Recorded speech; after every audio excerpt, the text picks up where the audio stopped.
Hi, I'm Lydia. Thanks for taking time out of your busy day to watch the presentation that I previously gave. Stick around afterwards and we'll answer some of the most frequently asked questions.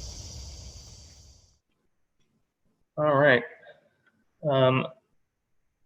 I am not Lydia Soifer, as the Zoom camera is showing. I'm just going to do a brief introduction, and Lydia will come on and do her presentation. And just want to let you guys know, again, please mute your mics if you haven't already. This is being recorded and will be available on the Litzinger Road Ecology Center's YouTube channel later for viewing. And please feel free to put questions into the chat box or the questions box, and we'll answer them accordingly. If it's relevant to the current part of the talk, we can ask Lydia to answer that question, or we can just hold it to the end. And at the end, we can also just unmute our mics and ask questions at that point in time too. So with that, I am James Faupel, the Restoration Ecology Supervisor here at the Litzinger Road Ecology Center. And I want to thank you all for coming today. Urban prairie reconstruction and native plant gardening are both hot topics these days, and justifiably so. Today we are going to take a look at the topic of connectivity of these human-influenced habitats. But first, I will just do a brief introduction to the topic and then introduce our presenter today. So prairies are complex, open grassland habitats that are vital for the survival of so many species of wildlife that evolved to rely upon their existence. Prairies once stretched as far as the eye could see, like in this picture here, over vast portions of the central United States. They're really a sight to behold if you can visit one of these big open remnants still. But here in Missouri, Missouri prairies once covered a large portion of the state. This is some of the work from Walter Schroeder from back in the 80s, where he looked at old land surveys to see where mentions of prairie had been done in those surveys, and showing here 26.7% of Missouri was once covered by prairie according to those land surveys. We know this is a bit of an understatement in that case, because it was mainly looking for the word prairie being mentioned at that point in time. But 61% of St. Louis City was once covered by prairie, and 17% of St. Louis County. And since European settlement of the area, over 99.9% of tallgrass prairie has been lost from Missouri. And these are a little bit better visualizations of that. Again, this is where the word prairie was mentioned in those surveys, and we just now know that quite a bit more of the state was grassland habitat and not woodland. And so here at the confluence of two of the mightiest rivers on the continent, the Missouri and the Mississippi, St. Louis is not just the proverbial gateway to the west, but the gateway to the American tallgrass prairie. Heading far to the west and north of here, in these habitats reside plants that exclusively call grasslands home, plants which support and sustain certain types of wildlife that have come to rely on grasslands to exist in some form on the landscape. And so why are these prairies so important?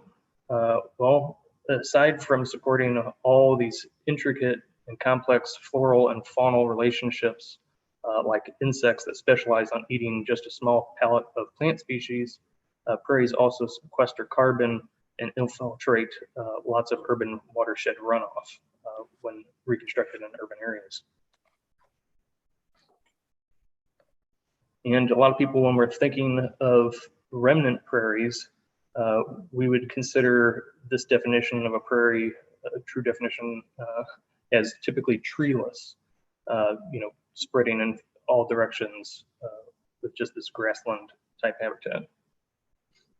The same cannot be said for urban prairie reconstructions. In many cases, there are small patches of prairie taking up a very small footprint and immediately surrounded by trees or interspersed with trees, more like a savanna type habitat, but still containing many Missouri prairie species of plants that are vital to grassland wildlife survival.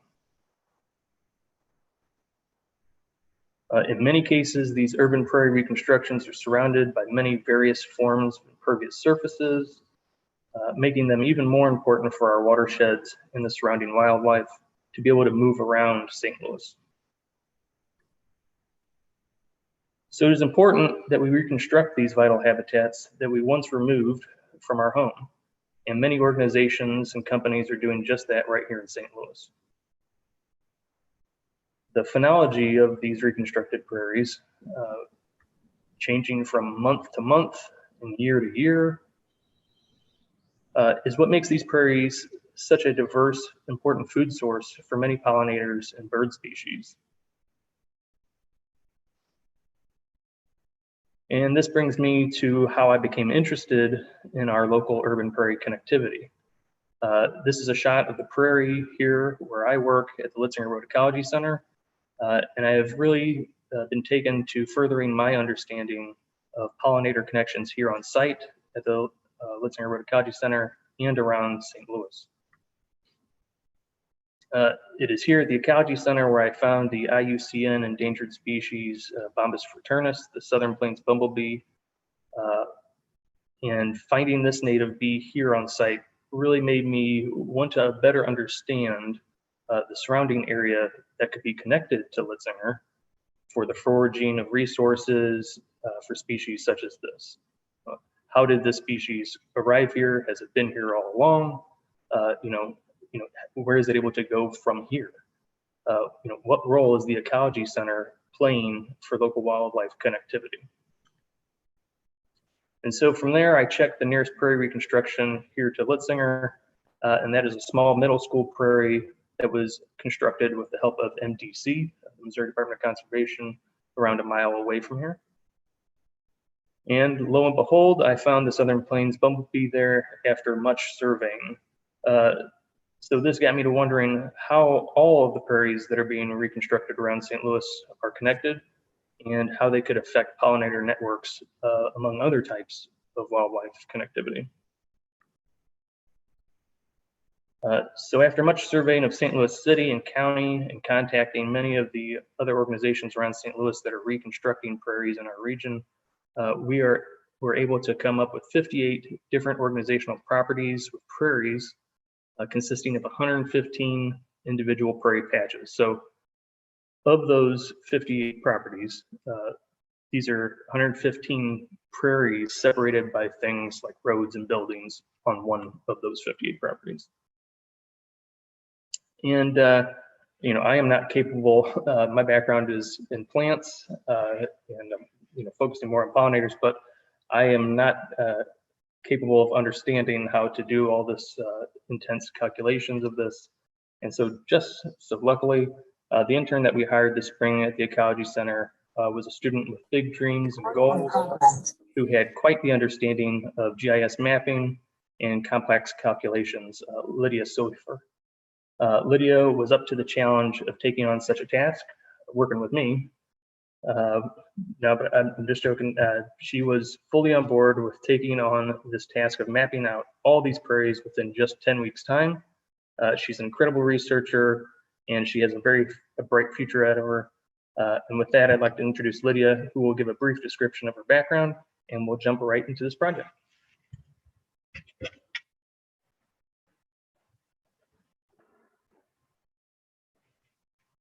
Hi, so I'm Lydia. I graduated last May 2020 from Davidson College in North Carolina, and during undergrad, I did a lot of research involving species distribution and looking at where species are on a very large scale. And so that's where my background is. It's in a lot of modeling, thinking about connectivity distribution type things.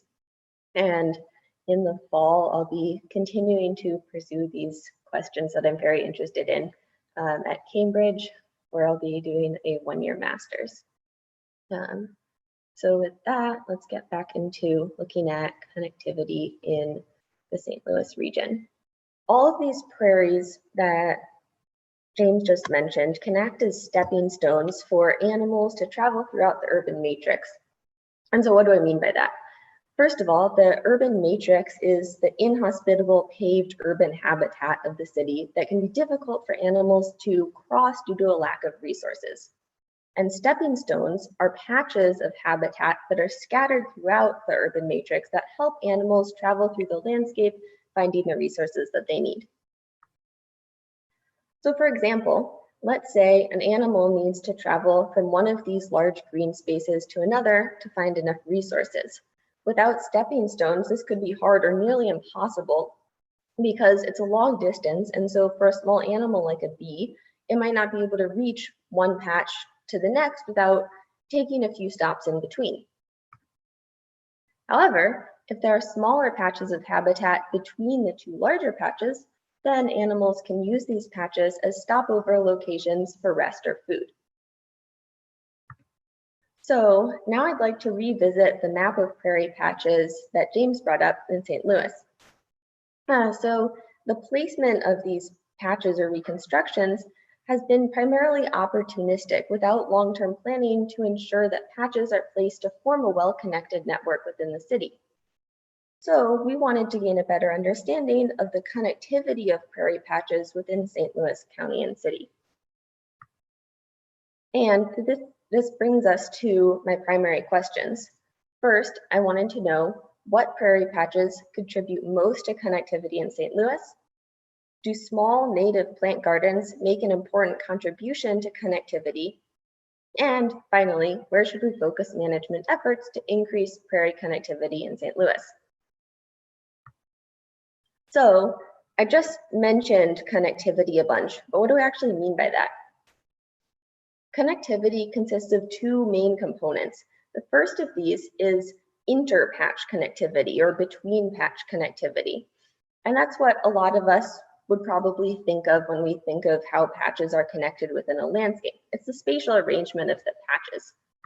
So that would include the distance between patches, how far apart they are from each other, and the resistance, which refers to the land in between patches and how that land might inhibit an animal traveling from one patch to another. So for example, a road might cause resistance because it could be hard for an animal to cross the road to reach a new patch. The second component of connectivity is intra-patch connectivity or within patch connectivity. And that is referring to the patch quality independently of the spatial relationship to other patches. So in other words, it's basically looking at what the patch provides by itself without regard for any of the patches around it. And within patch connectivity can include the size of the patch, the diversity of plants within the patches, the disturbance that the patch may experience, etc. Now, for this study, we were only looking at distance between patches and size of patches, and that's primarily due to some time constraints, and also so that we could make the models applicable to a large range of species. So now we have an idea of what connectivity is, but how do we measure it? So first I'm going to go through some simple landscape scenarios so that we can get a better idea of how we measure landscape connectivity. Now I used a graph theoretic approach, and this approach divides the landscape into two things. There are patches and there are links. So the patches are the prairie patches in the landscape, and the links are the distances between those patches or how those patches are connected together.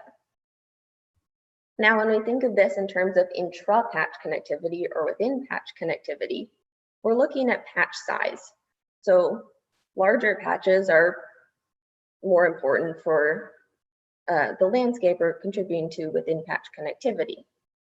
So what happens when you remove a patch from the landscape. If we remove a very large patch, there's a large decrease in within patch connectivity because you lose a lot of habitat area. However, if you lose a smaller patch, then there's a smaller decrease in connectivity because you're losing less habitat area. So in this case, the larger patch is more important for within patch connectivity. Now I want to look at between patch connectivity. And so here again, we'll be focusing on the links in the landscape rather than the size of the patches. So what happens when we remove a large patch from the landscape? We lose 2 links. So there's going to be some decrease in connectivity of the landscape. But when we remove a small patch, we lose 3 links. And additionally, the remaining patches are no longer connected. So in this scenario, the smaller patch is actually more important for between patch connectivity than the larger patch. However, dispersal ability, or the ability of an animal to travel a distance, affects the between patch connectivity of the landscape. So if an animal can travel a long distance or has a long dispersal ability, then these 2 patches are still functionally connected for that species. However, if the species can't travel very far or has a short dispersal distance, then these patches are disconnected. So another way to think about this is like we're crossing a stream, right? If we start at one bank and there are stones across the stream, you can hop along the stones to reach the other side of the bank. But what happens if one stone is washed away?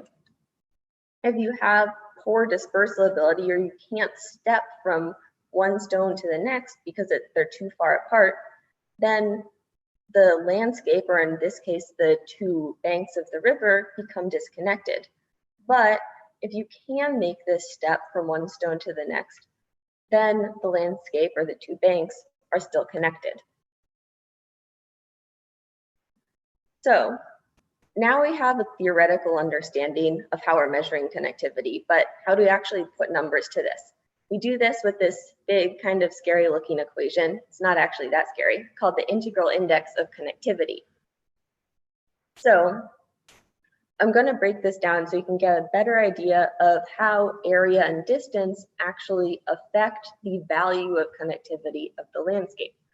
So I want to point out first that this is a summation, and this means that for every pair of patches in the landscape, we will be doing this calculation. And then once you do the calculation for all of the pairs of patches, you add them up and get a value that is the total connectivity of the landscape. So we're going to start with the denominator of the fraction. This represents the total area of the landscape, which in our case is the total area of St. Louis City and County. Now, for every pair of patches in the landscape, the total area of the city and county are going to stay the same. So we can basically ignore the bottom of the fraction in terms of how area and distance affect connectivity. The top of the fraction is the important part. Here on top, we have the area of one patch times the area of another patch. So as the area of a patch increases, this fraction is going to increase and the connectivity of the landscape will increase. The bottom of the fraction represents the distance between the 2 patches. So as the distance between patches increases, the fraction is going to decrease and the connectivity of the landscape will also decrease. Now, how do we look at this graphically?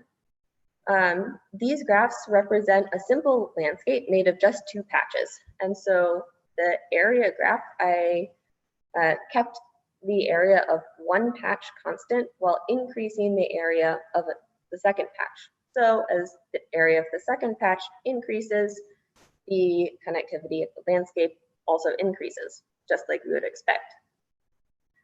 For the graph of distance, I kept the area of the 2 patches equal and increased the distance between them. So as the distance between patches increases, the connectivity of the landscape decreases, which is also just what we would expect. Now, here's a bit more of a simple way to look at this. So here we have, if you have large patches that are close together, you have a larger value of connectivity and a more connected landscape. However, if you have smaller patches that are farther apart, you have a smaller value of connectivity and a less connected landscape.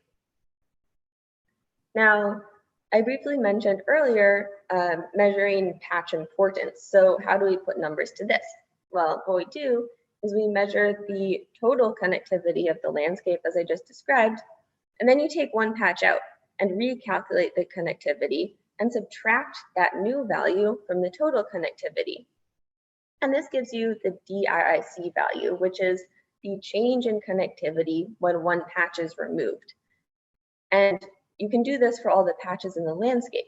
So when the DIIC value, or this change in connectivity, is larger, that means there's a larger drop in connectivity when the patch is removed and the patch is more important.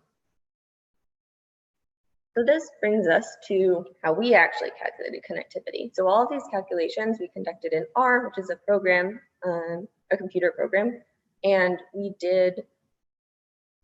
calculated connectivity at a range of dispersal thresholds. We used 5 dispersal thresholds between 100 meters and 5,000 meters, and that was to represent a range of species. On the smaller end of these dispersal thresholds, we're representing smaller bees like solitary bees, while on the larger end of the dispersal thresholds we're representing bumblebees, butterflies, and some birds that can't disperse as great distances.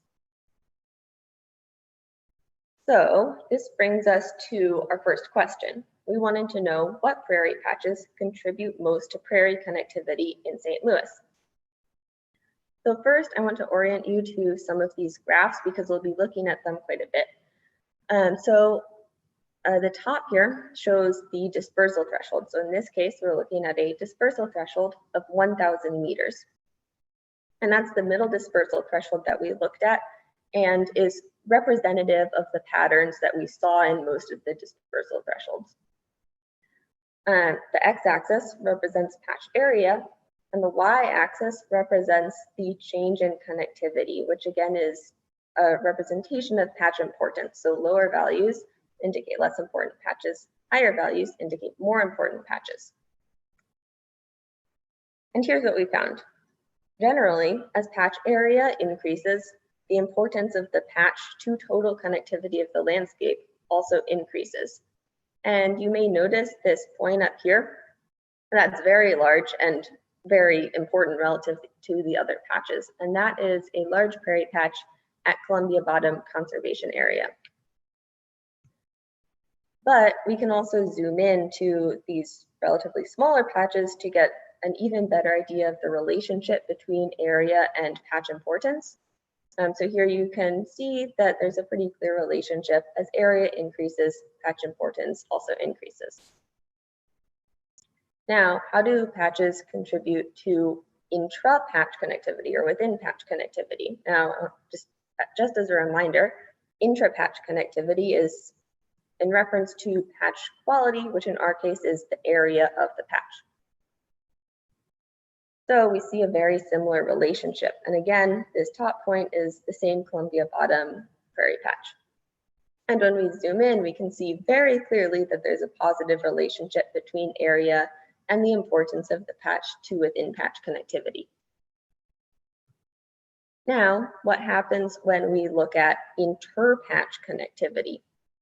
How do different patches influence interpatch connectivity, which is the spatial relationship or distance between patches? Here, we see a different relationship. Generally, as patch area increases, the importance to interpatch or between patch connectivity decreases. And at a 5,000 meter dispersal threshold, we're seeing a similar pattern. However, somewhat different patches are appearing as important. So at a 1,000 meter dispersal threshold, this smaller patch up here is just adjacent to the very large patch at Columbia Bottom. So it contributes to connectivity for that patch. However, at a 5,000 meter dispersal threshold, the two most important patches to inter-patch connectivity are McKelvey Trail and McDonald County Park up here. And we'll get into this a bit more in just a bit when we get to the maps. But first, I wanted to compare the influence of within patch and between patch connectivity to total connectivity of the landscape. So if we look at the y-axis here, you can see that they're pretty different. Within patch connectivity has much larger values, and that means that when you take one patch away from the landscape, there's a larger drop in for within patch connectivity than between patch connectivity. So that tells us that overall, within patch connectivity or patch size is more important to total connectivity of the landscape than between patch connectivity. So now, here are the maps that we produced from this data. And first, we will be looking at maps using a dispersal threshold of 500 meters. And so these are representing the species that can travel shorter distances, like solitary bees. And each point on the map represents a single prairie patch, and the color of the point represents patch importance. So darker patches are more important to total connectivity, and lighter patches are less important to total connectivity. So in general, we can see that the darker patches, or the more important patches, are along the perimeter of the landscape. And that's because these patches are larger, so they're offering more habitat for the species. And the three most important patches were two patches at Columbia Bottom and Fort Belle Prairie, and these are both relatively large patches. But I'd also like to point out some of the other patches that appeared as relatively important. We have West Creek Core Prairie, as well as Castlewood Prairie, which again are still these perimeter patches that are quite large. Now, what does this mean for species that are actually traveling through the landscape? For example, solitary bees that can't travel very far, having large patches is incredibly important because they can obtain the resources that they need within these patches, and they don't need to travel to another patch that's likely too far for them to reach. Now, how about medium dispersal distances? So this map, we're looking at a dispersal threshold of 5,000 meters. And so again, that's representing species like bumblebees, butterflies, and some birds that can travel a bit farther. The most important patches are still the same, two patches at Columbia Bottom and Fort Belle Prairie. However, we do see some difference. So West Creek Core Prairie and Castlewood Prairie are still appearing as relatively important, but we also have McKelvey Trail and McDonald County Park appearing as important. So why is that? Well, if we use the common buckeye as an example, this is a butterfly that can disperse upwards of 5,000 meters. If this butterfly starts down here at the Donald Danforth Prairie, it can travel to McDonald County Park, and then to McKelvey Trail, and then to the relatively large Creek Core Prairie and to Beckmeyer Conservation Area. But if we removed McKelvey Trail from the landscape becomes much less connected. If the butterfly starts at Donald Danforth, then it can only travel to McDonald County Park, but can't go anywhere else because the distances to get to the next patch is too far. So with that, we've answered our first question. We found that in general, large patches near the perimeter of the region are the most important to connectivity in St. Louis. However, some of the smaller to medium patches can increase connectivity for species that can disperse longer distances. So next, we wanted to know, do small native plant gardens make an important contribution to connectivity? So how did we answer this? First, we got a list of all of the monarch gardens that are part of the Milkweeds for Monarchs project. And this project allows residents and organizations to register their gardens that include milkweed and nectar plants and are at least 1 meter squared. within the city of St. Louis. And we also got data on where native plant gardens are located for the Missouri Botanical Garden, Brightside, and the zoo. So we mapped all of these all of these native plant gardens. And as a conservative estimate, we said that they were all 1 meter squared because we couldn't get data on the size of each garden. Then we calculated the total connectivity of just St. Louis City using both prairies and gardens to see how gardens could influence connectivity of the landscape. And just to show you what some of these gardens might look like, they're often full of flowering plants along street sides. And you can see that they're serving as nectar resources for several pollinators.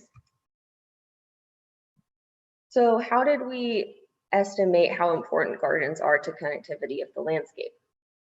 We took the same approach that we used for estimating the importance of a single patch in the landscape. So we calculated the DIIC value, or the change in connectivity, when you remove all of the gardens from the landscape. So we calculated connectivity with both prairies and gardens. We took the gardens out, recalculated connectivity, and subtracted that value. So when we're looking at this graph, we have the dispersal thresholds on the x-axis and the change in connectivity when gardens were removed on the y-axis. So lower values suggest that gardens are less important, and higher values suggest that gardens are more important. So for species that cannot travel very far, we found that gardens did not contribute very much to total connectivity of the landscape. And why is that? Likely because the gardens are spaced too far apart. Now, this could also be due to us not including a fully comprehensive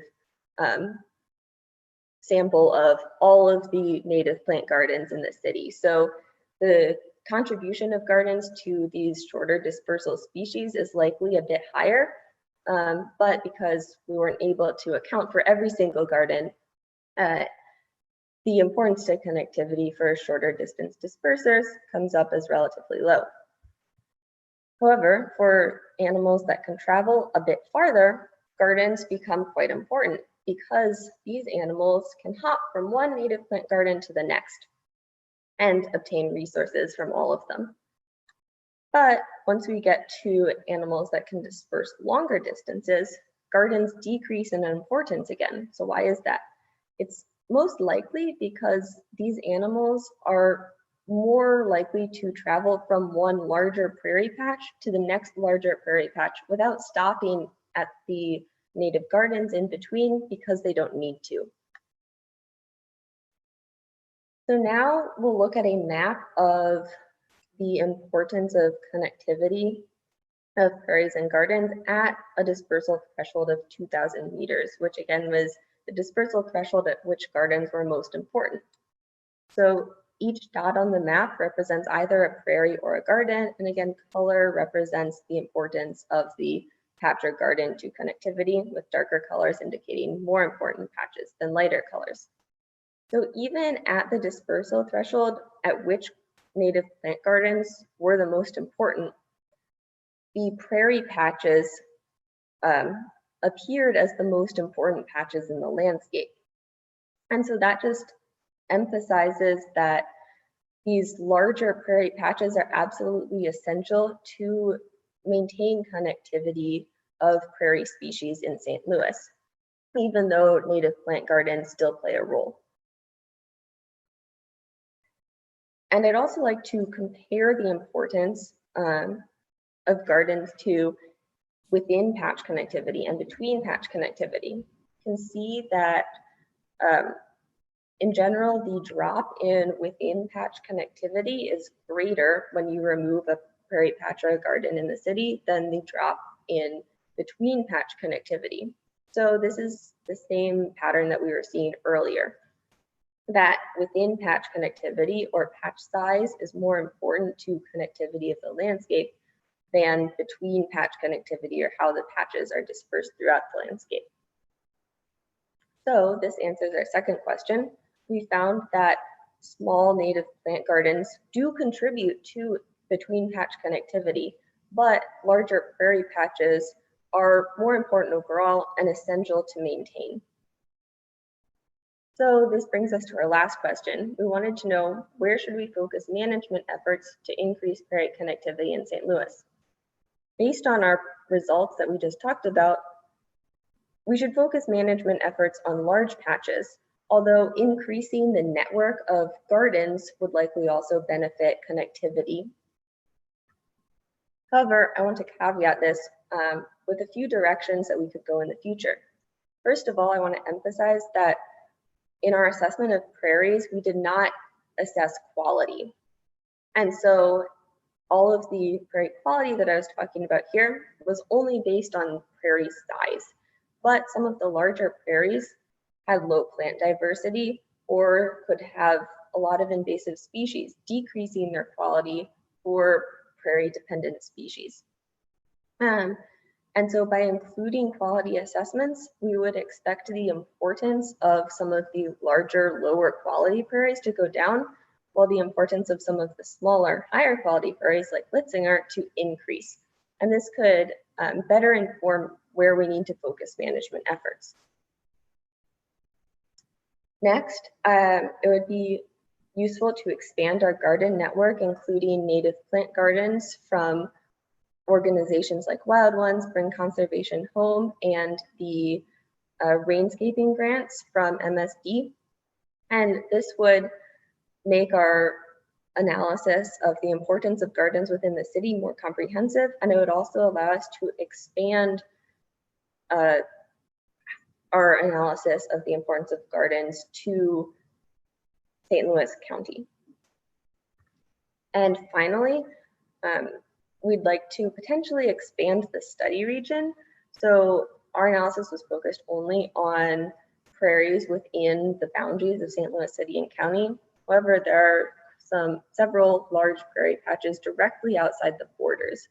For example, we have Riverlands and Confluence State Park that are just outside the northern part of the city, quite close to Columbia Bottom. And so by including these prairies in the landscape, we would expect that connectivity within the northern county would greatly increase. And by expanding the study region, we could also see how smaller patches within the county and city might facilitate dispersal between larger patches outside of the city. And with that, I'd like to thank many people who helped out identifying prairies with this project.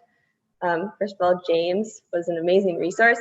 And I'd also like to thank Catherine Werner, Scott George, Angie Weber, Amy Witt, Ron Kalatsky, Colleen Crank, and Greg Ward for their help. And with that, I can take any questions. Awesome. Thank you, Lydia. We had a question a little while back from Dr. James Traeger. He had asked, what is the ecological quality, integrity of Columbia Bottoms as prairie habitat, and what kind of refuge is it for prairie biodiversity? Did you want to just talk again a little bit more about like quality assessment and what we might see if we go to a place like that? Sure. So again, we didn't do quality assessments. All of our calculations were based solely on prairie size. So based on prairie size, Columbia Bottom is very important because it has a very large patch. However, it does have some relatively high quality prairies. So we would expect that that would probably still be a pretty important patch. But if you had some other larger prairies, like the Castlewood Prairie, for example, didn't have as high quality, just from a very quick visual assessment, and so we'd expect the importance of that patch to potentially decrease. Yeah, and I believe that one too is a newer patch, and so yeah. Potentially even with the quality assessments, kind of assessing the history of some of these and the previous land use, could potentially be important in this, and it would very much affect, if a very large patch was lower in quality, it would therefore then be less important in that connectivity, correct, Lydia? Mhm. Yeah. So, I mean, in that sense, Columbia Bottoms, this is, kind of a good information for land managers in if they know the quality of their prairies and can see from like Lydia's work here how important their patches are for connectivity already. It could really, inspire them maybe to increase plant diversity in those areas, uh, you know, uh, enriching the quality of them, getting higher quality species put in there and tackling invasive species, things like that. But also some of those areas that Lydia was looking at, and Lydia, I don't know if you want to bring up like one of those maps that you had that was showing kind of like the West County area that showed, where it may be good for organizations that have the ability to put in prairies, like what kind of areas to try and target, right?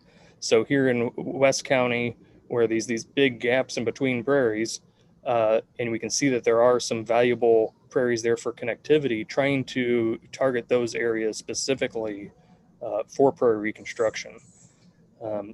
Places like Great Rivers Greenway, Open Space Council, any of these people who have the ability to make these decisions to be able to change land use and put in, land that's not being currently used in particular for anything, and putting in prairies back in those areas. And anyone else, if you want to unmute your mics, feel free to ask your questions. All right, Jennifer says, fantastic presentation. What land characteristics make a property suitable for restoration? So,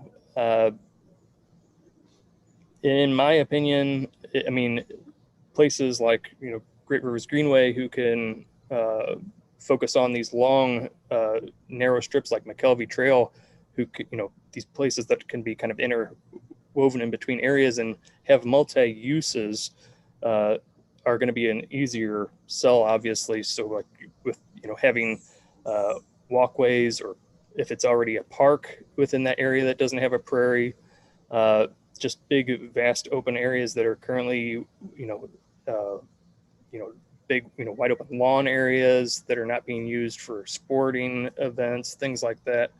Um, it, I can't say that there's necessarily any one thing that would make them incredibly suitable for restoration other than being currently open. You wouldn't want to try and remove a bunch of trees to try and put in this into an area. But if you already have a big unused lawn space, I mean, I think that would be the most ideal situation. But there's many parks and companies that have just big areas that are, just being, lots of money being spent mowing them, and could be put into prairie habitat. Now, that's not to say that putting in prairie is cheap. It can be fairly costly at the beginning of getting it started, but the maintenance on the back end will be where the cost savings come in once you have an established prairie. But there is a bit of maintenance that goes in during those first few years. And again, this would kind of go into the quality assessment of some of these situations, where I know some of the prairies that I've visited for surveying these out, could easily see that, some of them had not been necessarily maintained. So there would be, if we were able to do quality assessments on all these properties, we would probably see some variations. But if all of these were incredibly high quality, we would be getting the results that Lydia has here. So we would just see the changes happening from prairies that had just not been maintained properly. So truthfully, land managers who are very interested and have put in these, put in all the hard work and money in installing these prairies, it should be really top priority to keep them in quality condition and to improve them over time, not just to let them sit.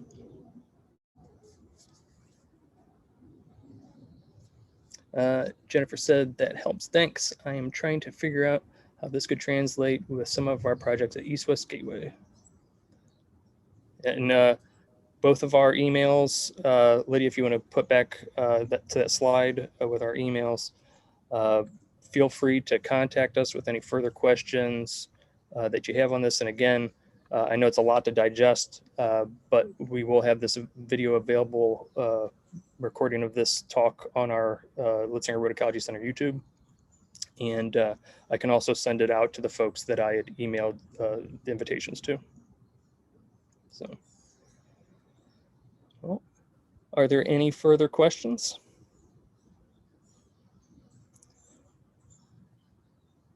I really enjoyed your presentation. Great job. Do you enjoy mapping and doing these things through R more than like through ArcMap and Esri? It depends on what I'm doing. So I would say there are benefits to both. R is really great for running analyses because your code is reproducible. So you write code, you can run the analysis, you can get more data, you can rerun the exact same analysis just by hitting run. So that's a huge benefit to working in R.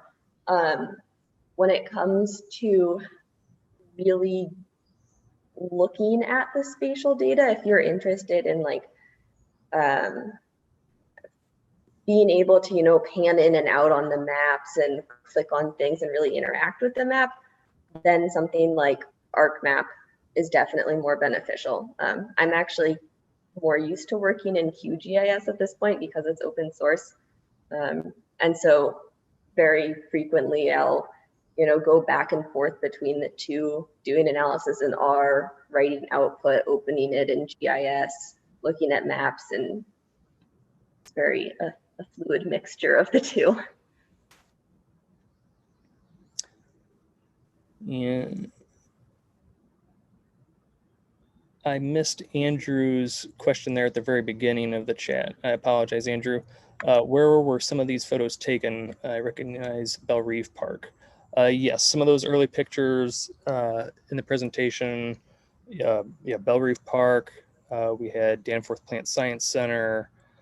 Belle Fountain Cemetery was in there. I'm starting to blank on some of those, but I mean, there is a lot of just really nice, beautiful prairie reconstructions that are happening all around St. Louis. And it's an exciting time for this as we're seeing an increase in prairies within St. Louis instead of the opposite, to where we had been down to our only prairie remnant within St. Louis City and County was within St. Louis City Calvary Cemetery, which was mentioned later in Lydia's portion of the presentation. And I think one of the very first early photos I had in there was from Quiver River State Park, which is north of St. Louis in another county. And that one is the one I had used for a representation of a remnant, and because that is probably the next closest remnant prairie to St. Louis, aside from Calvary Cemetery Prairie.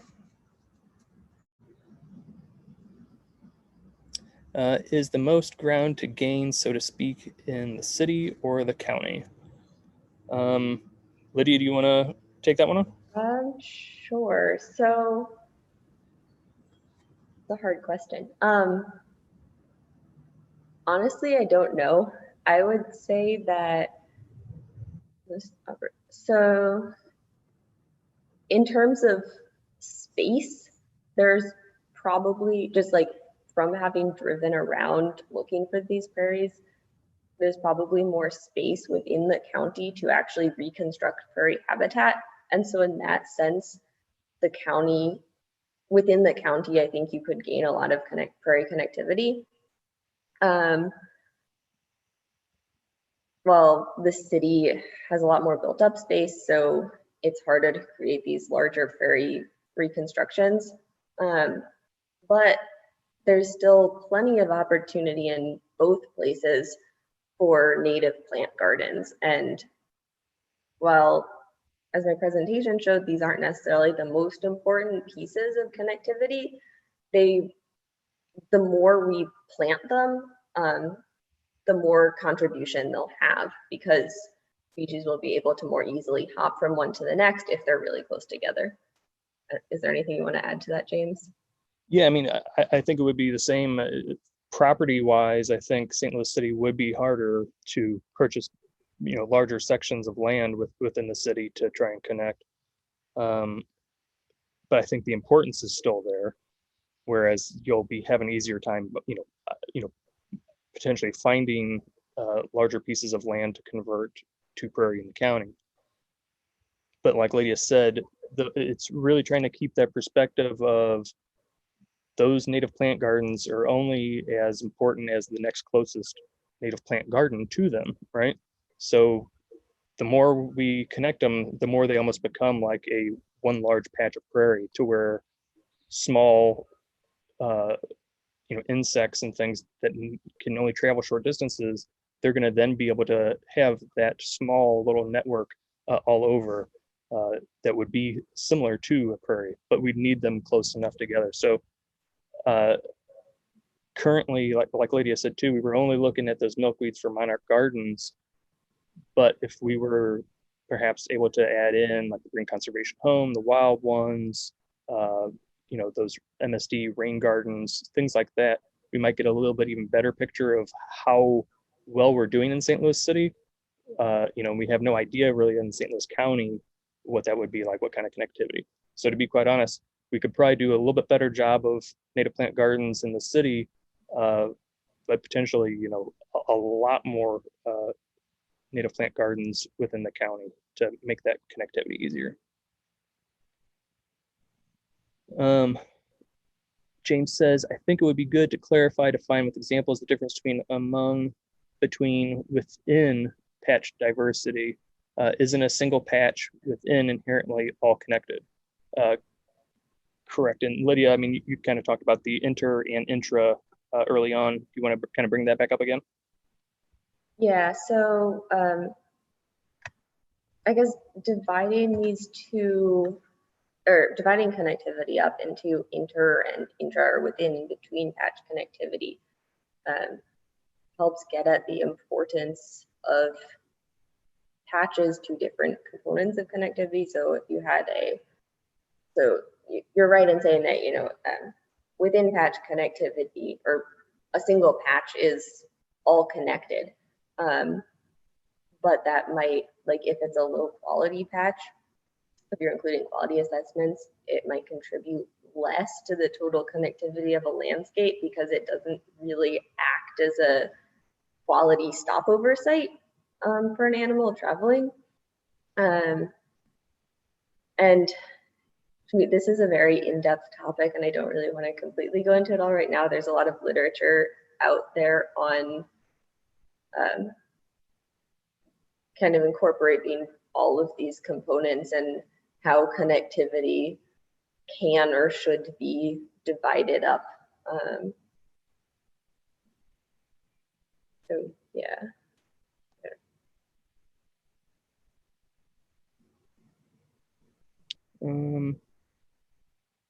Catherine asks, and she says this is terrific and great to know. And thank you, Catherine, for giving us all this information on those milkweed gardens, making that available to us and some of the other prairie patches within the city. Catherine says, I think it is really important to ensure that a dual approach is taken so as not to make the small native garden owner feel like their space is not valuable because it is not large. Don't we need to both promote greater biodiversity and find resources to encourage long-term stewardship to build on the momentum of the small gardens? Yeah, so say definitely. And again, like James said earlier, small gardens are only important as the next closest one. So one analysis that I considered doing but didn't get to within the time frame that I was working on this was something that you could do to really promote these small gardens is you could randomly place additional gardens in the city as like example gardens of where gardens might appear in the future, and then recalculate connectivity of the landscape. And so that could put numbers to the importance of adding gardens to the region, because these gardens would be closer together and therefore they'd definitely increase the connectivity of the landscape. And so that would be one way where you could really encourage stewardship of the gardens.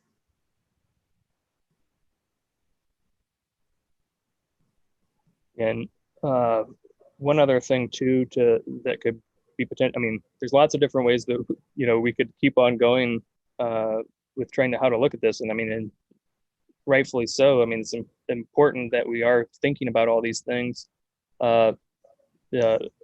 Online here with us is some of the folks from the Webster University and St. Louis University Project Shutterbee, looking at pollinators within the Bring Conservation Home gardens across the city and county.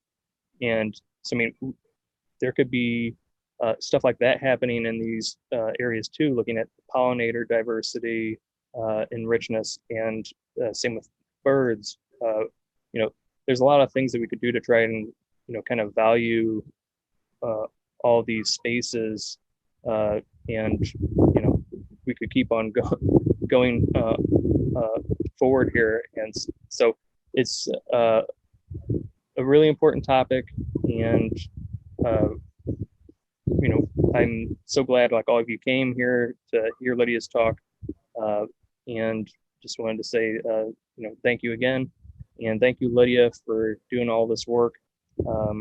And if anyone has additional questions or comments, feel free to reach out to us via our emails. But with that, I will end the recording now, and thank you all for coming. Well, thank you, Lydia, for joining us again. Following your original presentation, we had a lot of people ask kind of along the same question. And we really saw from the data that large prairies are very invaluable. They host so much wildlife, and being close to them will mean so much for connectivity. So if you have a native plant garden close to them, it's going to show that those are very valuable. But so a lot of people had concerns and questions about what the data showed about the monarch gardens that we had the data for, and how it didn't necessarily seem like they were that important for connectivity. Could you elaborate on that for these folks? Okay, so I wanted to start by just showing a simulation of the data. So here we have two large prairie patches with monarch gardens in between, and these gardens represent the milkweeds for monarch gardens that we used in our analysis. And those represent relatively few of the native plant gardens that actually exist in St. Louis City and County. So while the monarch gardens did increase connectivity to some degree, they might not have showed as much increase in connectivity as would have been showed if we had included more gardens from organizations like Bring Conservation Home and Wild Ones. So let me add to this drawing.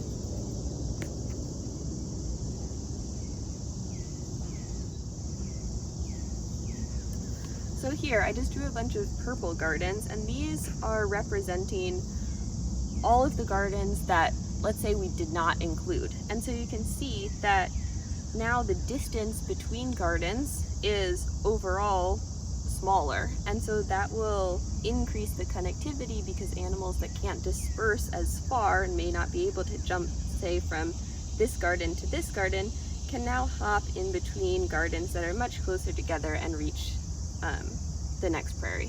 So this is data that exists, it's just that we did not have access to this data at the time of your study. Yeah, so these are the gardens that we didn't have access to, but there's also the potential for other gardens to exist that either we'll never have access to or that could be planted in the future. So let me add to this drawing again.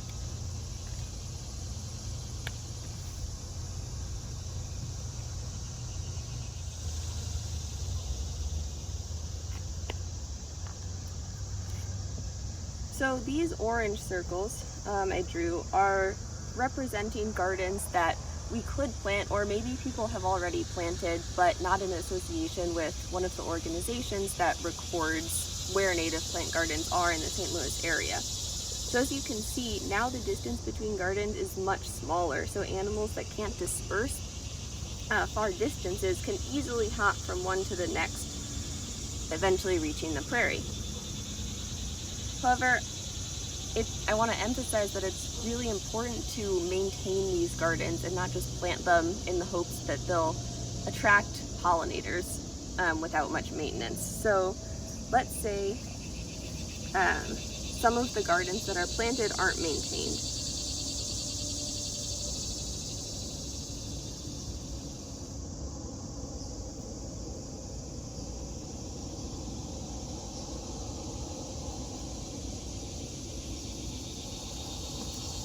And so if this happens around a single garden, then this garden alone no longer means that much for connectivity, because a small area or small native plant garden is really only as good as its nearest neighbor, because if pollinators or other animals that utilize prairies can't reach them, then they're not increasing connectivity very much. And so this just shows that it's really important to talk about the importance of native plant gardens to other people like your neighbors, and encourage them to plant native plants as well. Thank you so much, Lydia, for helping answer these questions. I know we got a lot of response following your presentation and concerns, wanting to make sure that they knew that their gardens were valuable. But like you said, it's just your garden is just as valuable as the next closest one. So if you're really close to a prairie, know that you'll probably be able to find lots of cool stuff. But if you're kind of out in the middle of a nice, neat neighborhood with just lots of turf, you need to start talking to your neighbors to help get some more native plant gardens put around. Thanks again for watching, and let me know if you have any other questions.